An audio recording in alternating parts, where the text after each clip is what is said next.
ഇപ്പം നമ്മുടെ കയ്യിൽ ചുരക്ക ഉണ്ടെങ്കിൽ നമുക്കുടെ ഇഷ്ടത്തിന് ഏത് ഫ്ലേവറിലും ഉണ്ടാക്കാൻ പറ്റിയ ഒരു ജ്യൂസ് അല്ലെങ്കിൽ ഷേക്ക് എന്ത് വേണമെങ്കിലും നമുക്ക് ഇത് വെച്ചിട്ട് ഉണ്ടാക്കാം കേട്ടോ. അപ്പം നമുക്കിത് എങ്ങനെ ഉണ്ടാക്കണമെന്ന് നോക്കാം. ഇപ്പം നമ്മളിത് കടയിൽ നിന്ന് വാങ്ങിച്ച ചുരക്കയാണ് കേട്ടോ. ഏത് ചുരക്ക വേണമെങ്കിലും നമുക്ക് ഉപയോഗിക്കാം. ഒരു റൗണ്ട് ഷേപ്പിലുള്ള ചുരക്കയുണ്ട്, അതും ഉപയോഗിക്കാം. ഇത് കറിക്കൊക്കെ ഉപയോഗിക്കുന്ന ചുരക്കയാണ്, ഇതും ഉപയോഗിക്കാം. ഏത് ചുരക്ക വേണമെങ്കിലും നമുക്ക് ഉപയോഗിക്കാം കേട്ടോ. അപ്പോൾ അത് ആദ്യം ഇതിൻ്റെ തൊണ്ടൊക്കെ ചെത്തിക്കളഞ്ഞിട്ട് ചെറുതായിട്ട് കട്ട് ചെയ്തിട്ടൊന്ന് വേവിച്ചെടുക്കുക. മൂക്കാത്ത ചുരക്കയാണെങ്കിൽ അതിൻ്റെ കുരുവൊന്നും കളയണ്ട, ആ കുരു പാടരിഞ്ഞിട്ട് നമുക്ക് വേവിച്ചെടുക്കാം. മൂത്ത ചുരക്കയാണെങ്കിൽ അതിൻ്റെ കുരുവൊക്കെ കളയണം കേട്ടോ.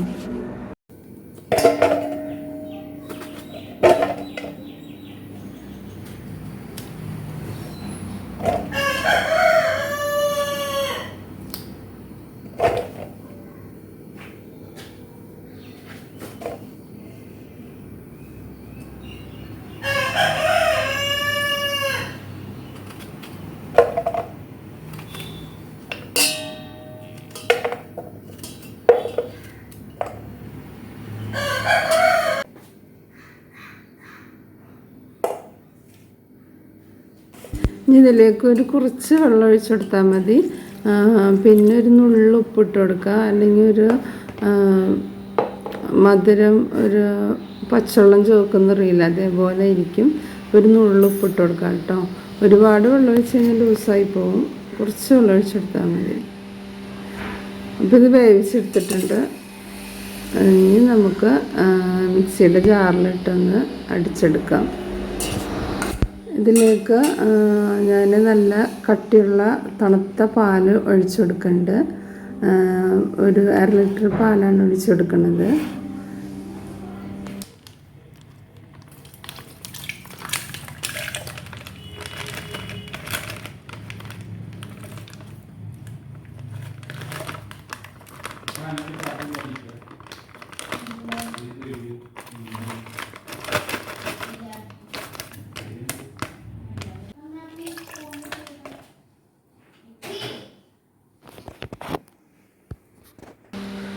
ഇനി ഇതിലേക്ക് നമ്മൾ വേവിച്ച ചുരക്ക ഇട്ട് കൊടുക്കാം.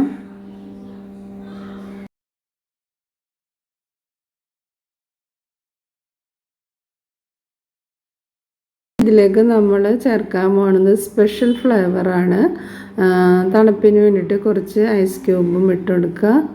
അപ്പോൾ നമ്മുടെ കയ്യിൽ ഏത് ഫ്ലേവർ ഉണ്ടെങ്കിലും അത് ഒഴിച്ച് കൊടുത്തിട്ട് നമുക്ക് നമ്മുടെ ഇഷ്ടത്തിന് ഉണ്ടാക്കാം. അപ്പോൾ ഞാനിതിലേക്ക് മധുരത്തിനാവശ്യമായ പഞ്ചസാര ഇട്ട് കൊടുത്തിട്ടുണ്ട്. ഞാൻ ചേർക്കുന്നത് പിസ്ത ഫ്ലേവറാണ്, നമ്മൾ കേക്കൊക്കെ ഉണ്ടാക്കാൻ വേണ്ടിയിട്ട് ഉപയോഗിക്കുന്ന ഫ്ലേവർ. അപ്പോൾ അത് നമുക്ക് ഫ്ലേവർ അധികം വേണമെങ്കിൽ അധികം ഒഴിച്ച് കൊടുക്കാം. ഫ്ലേവർ കുറച്ച് മതിയെങ്കിൽ അത് അതനുസരിച്ച് ഒഴിച്ചു കൊടുത്താൽ മതി. ഇതെല്ലാം കൂടിയിട്ട് നന്നായിട്ട് മിക്സിയിൽ അടിച്ചെടുക്കുക. കലക്കൻ ടേസ്റ്റാണ് കേട്ടോ ഇത്. ഇതിലേക്ക് നമുക്ക് സ്ട്രോബെറിയുടെ ഫ്ലേവർ, വാനില ഫ്ലേവർ ഏത് വേണമെങ്കിലും ഇട്ട് കൊടുക്കാം കേട്ടോ.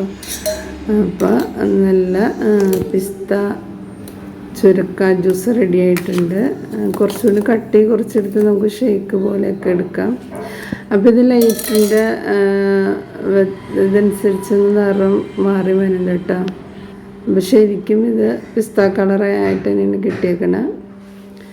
ഇടയ്ക്ക് ക്യാമറയിൽ വെട്ടം അങ്ങോട്ടും ഇങ്ങോട്ടും എന്തോ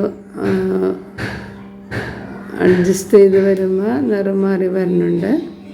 അപ്പോൾ കലക്കൻ ടേസ്റ്റാണ്. ഇനി പിസ്ത ഫ്ലേവർ വേണ്ടെങ്കിൽ സ്ട്രോബെറി ഫ്ലേവർ, വാനില ഫ്ലേവർ, വേറെ ഏത് ഇഷ്ടമുള്ള ഫ്ലേവർ ഒഴിച്ചു കൊടുക്കുക. അപ്പം ഞാൻ ഫസ്റ്റ് ഏലക്ക മാത്രം ഇട്ടും കൊണ്ടും ഒരു ചുരുക്ക ജ്യൂസ് ഇട്ടിട്ടുണ്ട് കേട്ടോ.